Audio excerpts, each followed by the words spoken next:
Bien, que le Seigneur vous bénisse. C'est encore le pasteur Arthur Moussaka pour la vidéo du jour. Vous avez remarqué, il fait frais, je dirais pas froid, comme on dit au Canada, il fait bien frais. Donc, c'est pour ça que nous sommes obligés de nous habiller de cette manière-là, parce qu'il fait frais. Que Dieu soit béni. Donc, je vais continuer sur l'anxiété. L'anxiété, c'est un des signes du temps de la fin.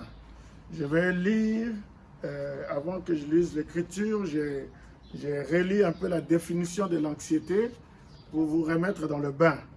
L'anxiété, c'est l'état de quelqu'un qui est inquiet concernant ce qui pourrait arriver. Donc, il est inquiet du lendemain. Vous voyez? C'est quelqu'un qui a des soucis concernant des événements futurs probables. Probables, pourquoi? Ça veut dire que ce sont des choses qui peuvent arriver ou qui ne peuvent pas arriver. Lisons maintenant l'écriture. Aujourd'hui, nous allons lire dans Matthieu 6, et c'est le Seigneur Jésus qui parle, Matthieu 6, à partir du verset 24. Nul ne peut servir deux maîtres, car où il haïra l'un et aimera l'autre, où il s'attachera à l'un et méprisera l'autre. Vous ne pouvez servir Dieu et Mammon. C'est pourquoi je vous dis, ne vous inquiétez pas pour votre vie de ce que vous mangerez, ni pour votre corps de quoi vous serez vêtus. La vie n'est-elle pas plus que la nourriture et le corps plus que le vêtement? Regardez les oiseaux du ciel, ils ne sèment ni ne moissonnent, et ils n'amassent rien dans des greniers. Et votre Père céleste les nourrit. Ne valez-vous pas mieux plus qu'eux? Qui de vous, par ses inquiétudes, peut ajouter une coudée à la durée de sa vie? Et pourquoi vous inquiétez au sujet du vêtement? Considérez comment croissent les lys des champs, ils ne travaillent ni ne filent. Cependant, je vous dis que Salomon même, dans toute sa gloire, n'a pas été vêtu comme l'un d'eux. Si Dieu rêvait ainsi l'herbe des champs qui existe aujourd'hui et qui demain sera jeté au four, ne vous vêtira-t-il pas à plus forte raison, gens de peu de foi? Ne vous inquiétez donc point et ne dites pas, que mangerons-nous, que boirons-nous, de quoi serons-nous vêtus? Car toutes ces choses, ce sont les païens qui les recherchent. Votre Père Céleste sait que vous en avez besoin. Cherchez premièrement le royaume et la justice de Dieu, et toutes ces choses vous seront données par-dessus. Ne vous inquiétez donc pas du lendemain, car le lendemain aura soin de lui-même. À chaque jour suffit sa peine. Amen. Quel sermon! Alors, maintenant nous allons parler de l'anxiété, qui est un autre mot de l'inquiétude de lendemain. Frère Branham dit dans question-réponse, je reviens sur ça, qu'il a prêché le 23 août 64, le paragraphe 266, il dit, si vous vous faites du souci, ça va ruiner votre santé. Et c'est ce que Satan veut faire. Les soucis vont ruiner votre santé. Les inquiétudes, les soucis vont vous empêcher de dormir. Comme j'avais parlé hier, la nuit est faite pour dormir. Donc, je vais un peu continuer sur le témoignage de la sœur que j'ai parlé hier. Mais non, je ne vais pas compter cela pour gagner du temps. Mais si vous voulez savoir le témoignage, retournez sur la vidéo d'hier et cela va vous rafraîchir. Mais je voulais seulement dire ceci, c'est que cette sœur a manqué de sommeil et cela a ruiné sa santé. Heureusement que le Seigneur est intervenu, gloire à Dieu. Donc quand un homme manque de sommeil, il se produit en lui un court-circuit cérébral et son horloge biologique est déréglée. Parce que chacun de nous a une horloge biologique. Pour chaque personne, Dieu a fixé cela. C'est-à-dire qu'il y a des gens qui sont de nuit, il y a des gens qui sont de jour, et les gens ont une certaine heure où ils doivent dormir, une certaine heure où ils doivent se réveiller. Et il y a tout ça est fixé par Dieu. Ça s'appelle l'horloge biologique ou l'horloge cérébrale. Mais maintenant, si vous ne dormez pas, vous déréglez cela. Voyez? Alors, laissez-moi vous dire un peu comment ça fonctionne.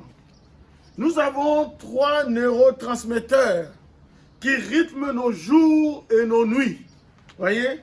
Et ces hormones qui donnent des informations ou qui se déclenchent et qui fait que le cerveau, quand le cerveau capte ça, il donne des ordres à tout le corps et tout cela. Et laissez-moi vous dire la première, il y en a 3, la première que je vais citer ici, c'est la dopamine. Vous entendez doper, la dopamine.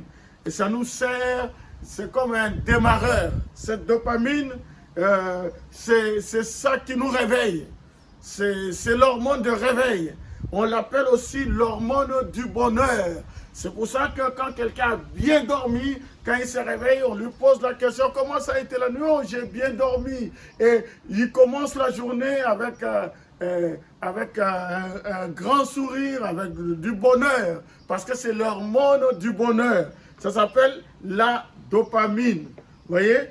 Et la deuxième chose, c'est la sérotonine. La sérotonine, c'est comme un frein. Vous voyez? Quand on arrive l'après-midi, cette hormone est sécrétée et cela nous freine, et cela nous apaise, cela nous prépare pour la nuit. C'est comme ça. En fait, on a déjà passé la journée, maintenant ça nous prépare pour la nuit. Et la nuit, il y a un autre hormone qu'on appelle la mélatonine. La mélatonine, c'est l'hormone de la nuit. C'est ça qui indique au cerveau qu'il est temps de dormir. Vous voyez, quand vous allez au lit et tout d'un coup, le cerveau reçoit un message que c'est le moment de dormir.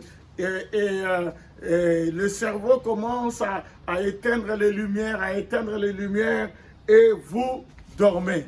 Maintenant, je ne suis pas médecin, mais j'essaie d'expliquer les choses au mieux de ma connaissance. Maintenant, si cela est déréglé, tout ce que je viens de citer ici, cela est déréglé, vous aurez des gros problèmes de santé. C'est pour ça que la nuit est faite pour dormir. Si, par exemple, je travaille de nuit, de toute façon, un travail de nuit, ce n'est pas normal. Ça dérègle tout. Mais bon, des fois, on ne sait pas, disons, on ne sait pas faire autrement. Et on est obligé de le faire parce que pour gagner son pain. Mais la nuit est faite pour dormir. C'est pour ça que vous ne pouvez pas enchaîner. Veillez, surveillez, veillez, surveillez, veillez, surveillez. À un moment, vous allez craquer. Donc, la nuit est faite pour dormir. C'est Dieu qui nous a créés comme ça. Et si cette horloge est déréglée, on aura des problèmes de santé.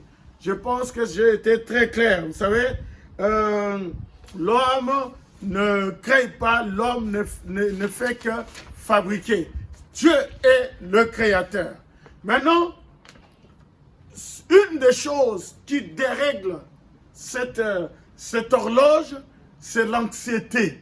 C'est le souci de la nuit. Il y a quelqu'un qui il est là, il dort, mais il ne dort pas. Il est en train de réfléchir. Je vais manger comment? Je vais boire comment? Comment sera ma vie? Comment sera la vie de mes enfants? Comment sera la vie? Donc, il réfléchit, il regarde le plafond et tout ça. Cela va ruiner ta santé. La nuit est faite pour dormir. C'est pour ça que Ecclésiaste dit, bannis le chagrin, bannis les soucis, enlève les soucis. Cela va détruire votre vie. Si tu as compris, dis Amen. Parce que si tu héberges les soucis, tu vas récolter le cafard. Mais que Dieu nous aide.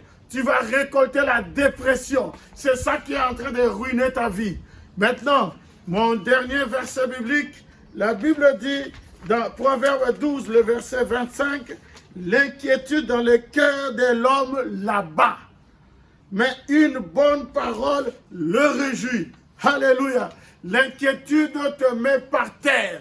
L'inquiétude ruine ta vie. L'inquiétude n'a pas de vertu. Mais une bonne parole réjouit le cœur. C'est ça qui est écrit. Une bonne parole, mais une bonne parole le réjouit. Donc réjouis ton cœur. Et oh, que Dieu soit béni, amen. C'est pour ça que nous avons besoin de bonnes nouvelles. Nous sommes des messagers de bonnes nouvelles. Apportez-nous de bonnes nouvelles. Et la bonne nouvelle aujourd'hui, c'est le message de l'heure. C'est le MP3. C'est la voix de Dieu. Tu rentres dans la petite pièce et tu écoutes cette voix, la voix de Dieu. C'est ça la bonne nouvelle. C'est la bonne nouvelle pour aujourd'hui. Que Dieu soit béni. Donc je te dis, pour terminer, fais confiance en Dieu, enlève les soucis, les tracas, l'anxiété, ferme la télé, et si ce n'est pour écouter quelques informations, et encore il faut trier, parce que les informations en boucle t'empêchera de dormir, vous voyez, mais écoute plutôt en boucle les bandes, les MP3 de William Mario Branham, et Dieu prendra soin de toi. Shalom.